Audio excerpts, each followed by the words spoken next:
Am I the a-hole for exposing my ex to his mother about our kids? I, 45 female, am currently divorced from my ex Thomas, 47 male of 30 years. We ended up seeing a lawyer to help with dividing stuff. Everything was pretty much wrapped up, till he said he no longer wanted any part of our kids' lives, 5 male and 12 female. I didn't argue with him about it, since I already know what it's like having a parent who doesn't want you around, or wants to be in your life. I asked what he wanted me to tell the kids, and he just said, "Whatever you think is best, I don't care. I don't want to parent anymore." Everything was in agreement and signed with no fuss. A few weeks later, I got a call from my ex-mother-in-law asking if we could meet each other. When I came over, she broke down crying and begging to let my ex see his kids again. I was confused about what she meant because not once did he contact me after meeting the lawyer. She went on about how my ex said he really missed them and that I was just a petty witch for taking full custody. Also that he was crying for days about it. I told her my version of events and she called it BS, saying her son wouldn't lie like that, especially not about his kids. Then I decided to call him in front of her. He didn't know she and I were meeting that day. I said, "Hey, 5 male has a soccer game in a few days," which he did, and I was wondering if you wanted to go. I know he'd really love it and be happy to see you. He instantly said, "No, I already said I'm not doing this anymore." I raised my voice a bit saying, "Well, what about holidays and birthdays? Because we never discussed any of it and your family might want to see them." He just said, "My family already thinks the kids aren't mine anyways, so it doesn't matter." I asked, "Well, how do you think this is going to affect Denise, his mom? She's over the moon about them." He just said, "She loves me more than the kids, so I doubt this will be an issue for her." After a bit more talking, we finally hung up. Ex-mother-in-law was straight-faced and nodded at everything that just happened, saying, okay." She asked me to leave and said we would be in touch. Later that day, I got a call from my ex saying how it's my fault he was kicked out of his mom's house and possibly will be taken off her will. Also, that none of his family members will talk to him because of what ex-mother-in-law heard. He threw a lot of insults at me before I hung up, and now him and his mates keep calling and texting me. Even my friend is saying I shouldn't have said anything in the first place, and I ruined his life. Now for the top comments. Not stay home. He had the right to sign off his rights. He did not have the right to paint you in a bad light and make you look to be at fault and evil/manipulative. That's defamation of character. You had the right to set the record straight. His mom had a right to go no contact with her son, a grown man who didn't want contact with his actual young kids. Sounds like he's getting a taste of his own medicine, aka karma. You put it better than I could have, 100%. Not stay home. Your ex-mother-in-law deserved to know what lies her son has been spreading and how little he wants to do with being a parent. Him being mad he was caught is his own fault, not yours. Exactly. Hopefully, it works out to stay in contact with Denise. Yeah, I hope so too. The sudden disappearance of their father from their lives is going to be difficult for the children, no matter how their mother tells them. The 5-year-old may not fully understand yet, but the 12-year-old will. If Grandma Denise is a good influence, which it seems like she is from what we know, I hope Opie can find room in their lives for her. She seems to love the children very much. I'm sure she'd love visitation. It may be beneficial to the children too, so they can see they still have family on that side who love them. They're already going to be dealing with feelings of abandonment. No need to make it worse by making them feel that whole side of the family abandoned them too, instead of just their father. Not stay home. He made a decision for which he knew his family would judge him negatively, so he lied and made you the scapegoat. You didn't go seeking out his family to tell them what he'd done. You were blindsided by the whole thing. No way were you obligated to carry that water for him. Not at all. I can't understand how anyone would ever take his side in this. He abandoned his children, blamed you, and now is angry that his malfeasance and subsequent lies have been found out. If I were you, I'd reach out to ex-mother-in-law and see if she would be interested in seeing the kids and maybe having a relationship with her. Unless there are toxic things about her you haven't included. It seems like she'd love to see them, and I'll bet they miss their grandma as well. Next story. Am I the a-hole for not allowing my mother-in-law in the delivery room? I'm 18 and this is my first baby.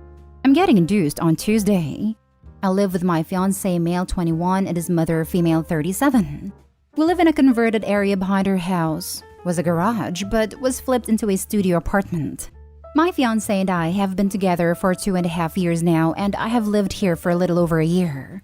My mother-in-law is very opinionated, which is why I believe we're having these issues. We're having a little boy and decided to name him Carter. My mother-in-law said it's an ugly name. She regularly refers to him as her baby, which also bothers me.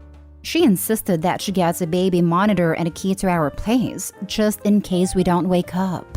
She's even asked to set up a schedule, basically switching my son off between the three of us so that is comfortable with everybody. She's made comments asking if I'd love him more if he was a girl, or if he came out with a condition would I still love him the same.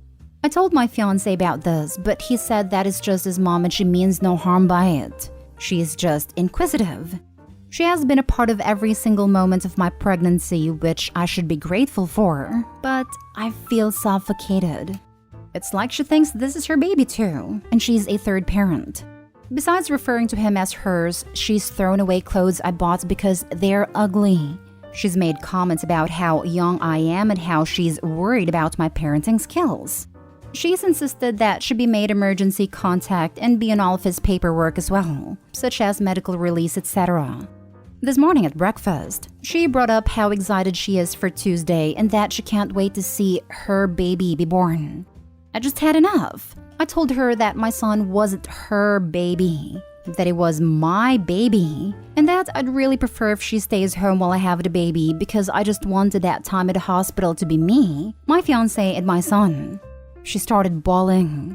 I ended up compromising. She can come to the hospital but not to the delivery room.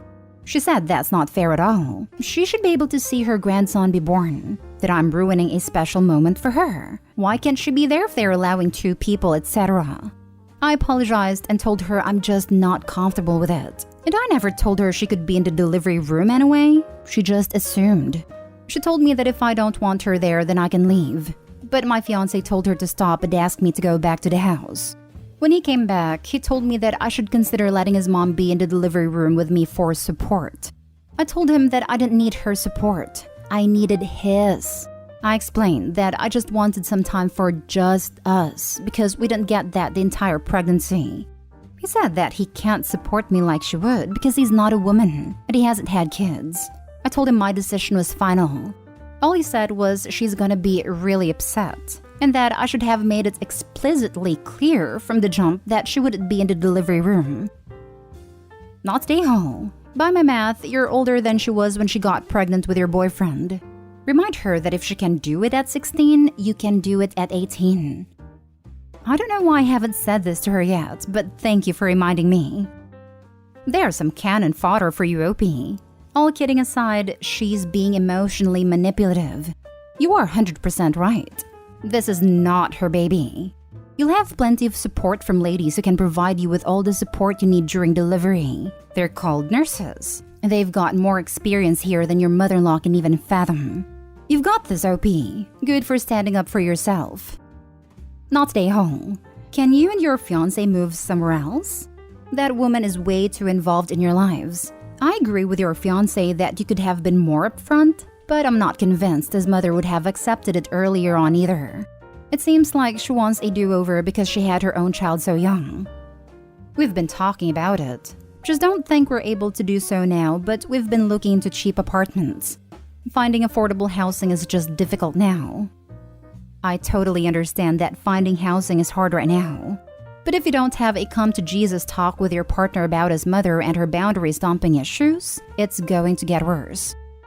The problem is not your mother-in-law, it's your fiancé. You are having his baby and he is prioritizing his mom right now over you. This is actually shocking. Put a hard stop to this behavior now or it will never end. Don't let these people gaslight you. This is your baby, your delivery, not the a-hole. Next story is titled, Am I the a-hole for destroying all my ex-girlfriend's data? I had a pretty big breakup a few years ago. We were together for 7 years until she broke up with me in order to sleep with Fat Jesus from the store she worked at. She refused to collect any of her stuff from me. We're talking clothes, books, manga, anime merch still in the box, DVDs, etc. And most importantly, her old laptop. Upon her refusing to collect any of her stuff, I emailed her. Partly so there would be some record of this. Partly because she'd blocked me on most other platforms because me being upset was apparently emotional blackmail. I said that she had until X date to come and collect her stuff, otherwise I would bin/recycle/sell it. I gave her 60 days to come and collect it. She replied telling me to just buzz off and stop trying to find excuses to see her, and that she did not want any of this stuff and that I should do what I want with it. I specifically inquired about the laptop, and she said she didn't care because she had her main computer, and all her files were backed up on a USB stick. I tried explaining before that it isn't backing up if they're the only copies, but she never listened. I contacted her twice from this point, telling her that she had X number of days to collect it. So if she's going to change her mind, then she needs to let me know. As for the laptop, I contacted her after the given date, telling her that I was about to nuke the drives from the laptop and have them recycled. No response. So I did a responsible thing, given that it wasn't my data. I ran DBAN on the drives to completely nuke them and then sent them to drive shredding place. Stripped the laptop down for parts, took what was usable, sold the rest on eBay. Forgot about it until a few weeks back. She messaged me asking if she could have the laptop back, because her USB stick had, surprise surprise, failed, and she'd lost all her photos on there, including the only copies she had of the photos of her mother, who unfortunately passed away a few years back. I told her that, as I said before, the laptop was gone, and I destroyed the hard drives. The data was gone. She absolutely flipped the heck out and told me that I'm a horrible person, and that I knew there were photos of her mother on there. So how/why would I ever do that? She thinks I'm a piece of turd, and was being spiteful, and that there was no reason that I couldn't have kept a copy of her data, as I have a huge storage server to keep it on, and that it would have made basically zero impact to myself. I know she's being unreasonable, but she's right. I have around 96 terabyte of storage on my server. I could have stored her entire laptop's worth of data 100 times over and not even notice. There was no reason for me to not do so other than me not wanting to. I absolutely 100% could have kept the data after destroying the laptop. Am I the a-hole for not holding on to the data at absolutely zero inconvenience to myself, knowing exactly what was on there? Now for the comments. Not the a-hole. You gave her every possible warning and opportunity to come collect her stuff before you got it out of your life. Her not choosing to take that seriously is on her, as is not taking basic data backup security measures on her own. Frankly, I'm not sure how much you even believe she's genuinely out of luck, versus this being some kind of mind game. Regardless, though, it's not your problem, so take advantage of not having any reason to be in contact anymore and keep moving forward with your life. Oh, sorry, I should clarify. The deadline was a few years ago now. I must have missed that out. Had to cut a lot out to be within AITA's 3,000 character limit. She just got back in contact with me, apparently expecting me to have held onto the data since 2018.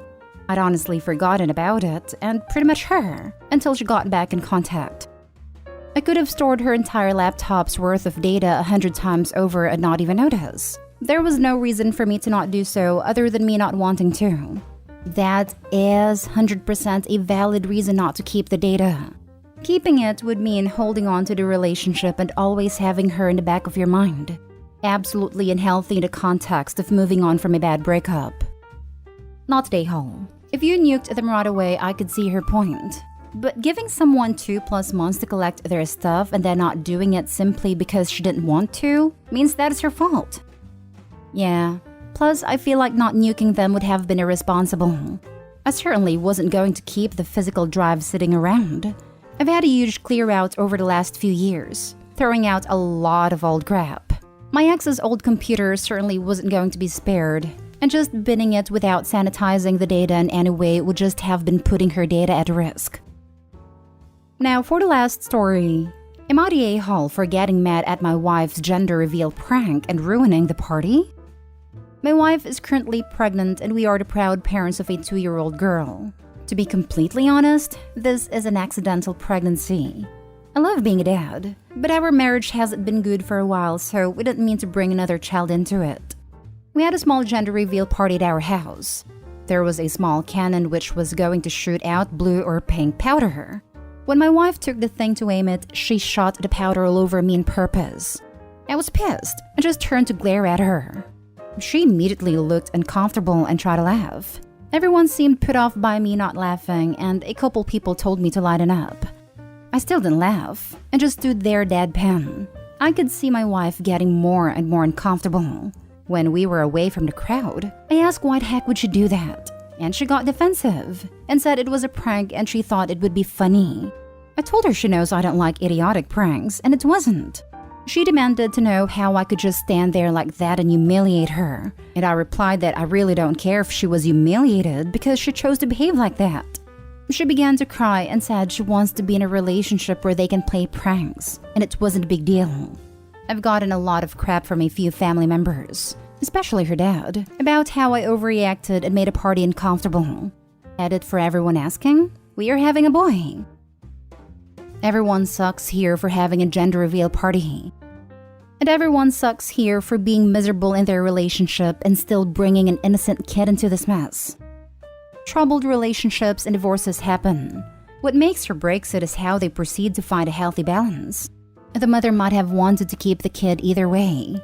As long as the parents manage to treat each other with respect, the kids will be fine. Everyone sucks here. Y'all need a therapist or a divorce. Or she needs to respect boundaries? She does, but the way he talks about her oozes with contempt. That's the thing you can't come back from. They need a therapist to get them through this pregnancy. I'm betting divorce anyway. Not stay home. I don't know your wife, but I doubt if the roles were reversed, she would think it was funny. I also don't think your guests would have defended you. 100% guarantee that if he was the one aiming the cannon at her, he would have gotten nothing but crap from other people. I hope he didn't react well at all to this, but the wife gets a pass? Just because she's pregnant? Honestly, her little prank reeks of passive aggression. Again, he should have handled it better, but that was an awful thing for her to do. Everyone sucks here. I wouldn't enjoy that either. If she wants to be with someone who likes that stuff, she shouldn't be with you. Forcing you in front of everyone so you'd have to give her the reaction she wants, or so she thought, is super manipulative. I don't understand people who get off on others' distress or ridiculousness, let alone publicly. But you, sir, sound aggressive and intimidating in manner, like you're trying to shame her out of behavior you don't like. I don't care if you were humiliated because you chose to behave like that. There's no way to talk to anyone, let alone your wife. Just because you don't like it doesn't mean she's inferior because she does. It's just a difference of opinion. Your high-handed, morally superior manner is also evidently achieving nothing but making her dig her heels in. She wants someone who likes stupidity. You want someone who will obey you. Neither of you is happy. Why y'all got married in the first place is beyond me. What a toxic couple.